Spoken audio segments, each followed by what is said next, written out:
Will Kyler Murray ever play for the Cardinals again? Good question. I think if he does, it'll be this year.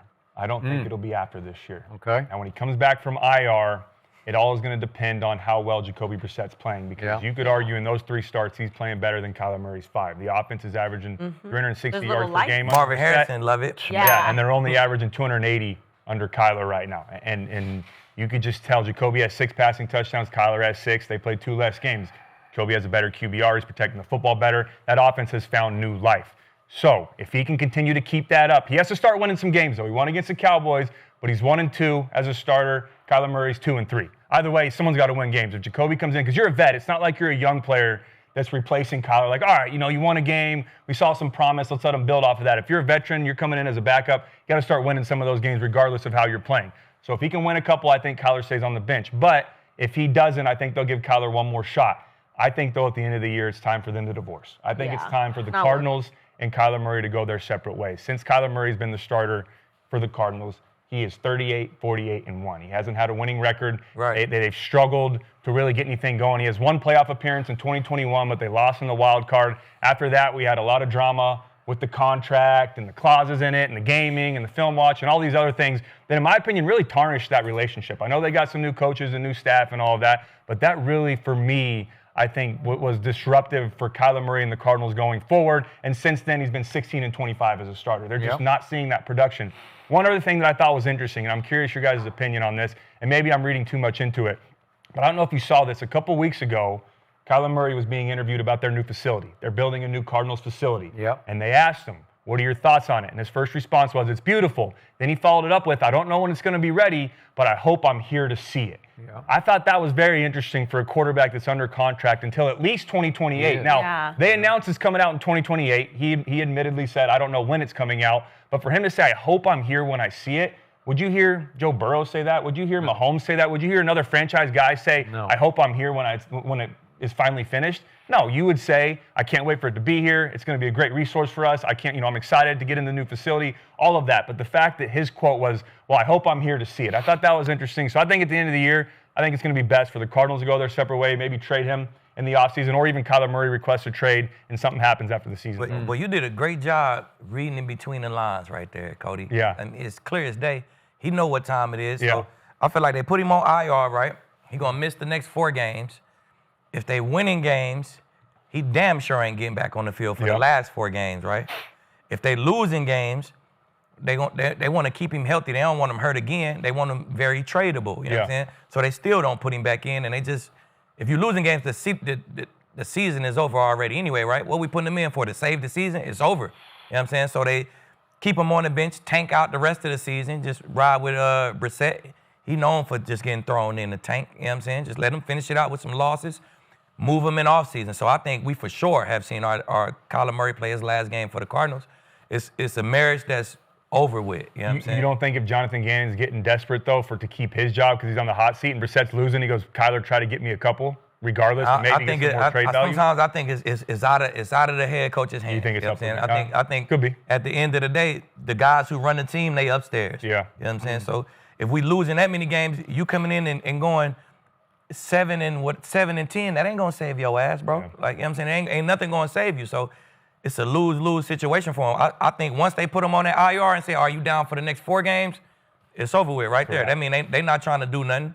They trying to see what we got with Brissett. We trying to see if we gonna go to the playoffs or if we gonna do something with this season, it's gonna be with Jacoby Brissett. You know what I'm saying? So you winning games, he gonna stay in. You losing games, we want you healthy so we can trade you, man. So I think it's time for him, though. It's time for him to get a change of scenery. He'll be going into year 8, maybe year 9. That's right around the time where you mature a little bit. And I think he's a good player. So a change of scenery might not be a bad thing for Kyler Murray. So I like it. Yeah, I think it's a lose-lose for him either way. When I was in Arizona for a short stint, when I was on my way out the door, and Kyler was young, but he has a good sense of what's going on around him. Cliff Kingsbury was the coach at the time, and I'm an old vet, savvy, had my chip. He came to TJ. Hey, man, is this what y'all did in Denver? Is this? No, this is not what we're doing, and you're not going to win doing this, just to let you know. But he definitely has a good radar for what's going on.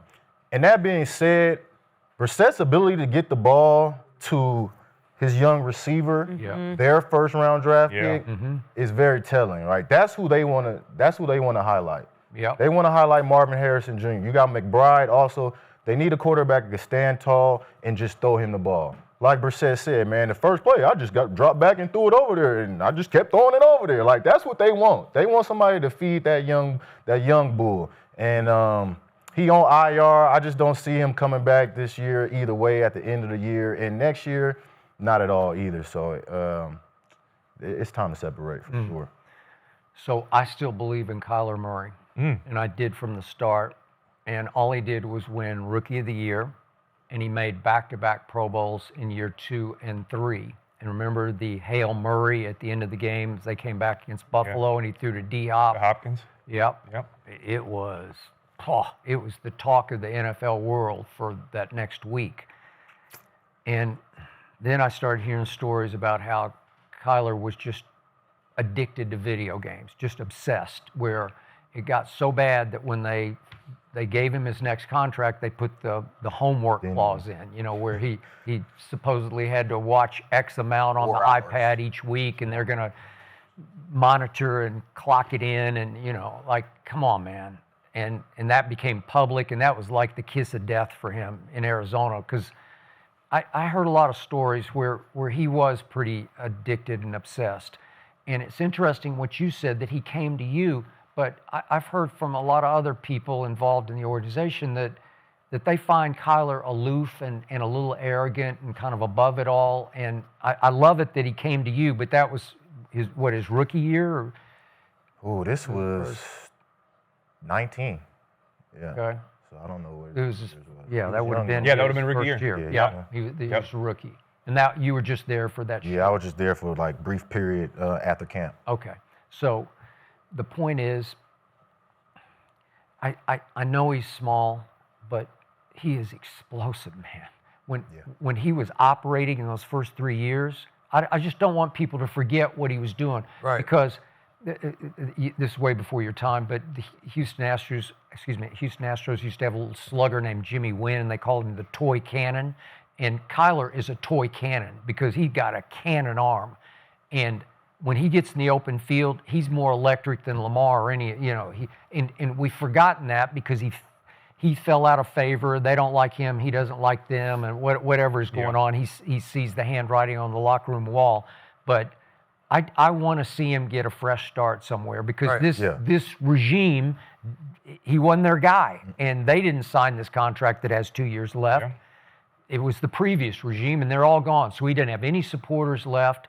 I just think he's a little stud, that he can play and he can clutch play. I do think he has the clutch gene because I've seen him make a lot of big plays in this league. I mean, he's killed Dallas twice in games, one on a Monday night at Dallas where he just owned us, where you're just like. I ain't saying I don't believe in Kyler. Yeah, same. Yeah, nah. I'm just saying I think it's time for a change. Yeah. I think it's not once they put him on IR, the writing's on the wall. You showing us how this shit gonna go. So I for sure believe in Kyler. I think a fresh start right at this age is perfect for him. That's sometimes exactly what you need. Yeah. Yeah. I'm on board with that too. That wasn't me saying I don't believe in Kyler. Yeah, okay. I'm just saying I don't believe in Kyler in Arizona anymore. Right. I think that's over with. Yeah, 60% of the chat says that he'll never play for the Cardinals again. So we'll find it. I do think he's going to be fine because the new Call of Duty comes out next week. So he's going to be. Damn. Hey, you're right. Damn. You're going to have nothing to do. So he's going to be really busy. Yeah. But okay, let's look at a little drama before we close He's going to the be show. really busy. So Crazy. after the Bears.